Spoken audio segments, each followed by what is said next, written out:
चीनी सार्फिन के लिए बुरी खबर। थोक मार्केट में लाहौर में चीनी की कीमतों में एक बार फिर इजाफा देखने में आया। लाहौर में चीनी की कीमत 4 रुपए फी किलो बढ़कर 130 रुपए हो गई, जबकि 50 किलो चीनी का थैला 6300 से 6500 रुपए का हो गया। लाहौर बाजार में परचून के निर्ख 134 रुपए हो गए। जराये के मुताबिक एक माह के दौरान 20 रुपए इजाफा देखा गया।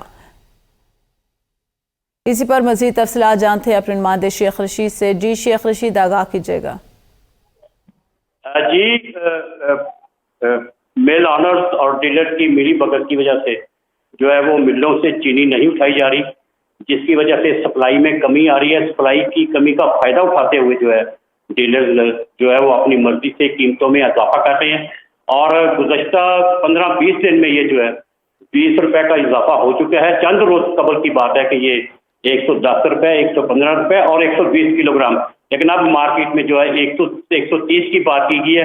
लेकिन मैंने जब इस हवाले से विजिट किया तो 135 रुपए किलोग्राम भी चीनी फरोख्त हो रही और ये कहा जा रहा है कि इसकी कीमतों में मजीद भी इजाफा होगा। सही, बहुत शुक्रिया शेख रशीद, हमारे नुमाइंदे लाहौर से आगाह करें।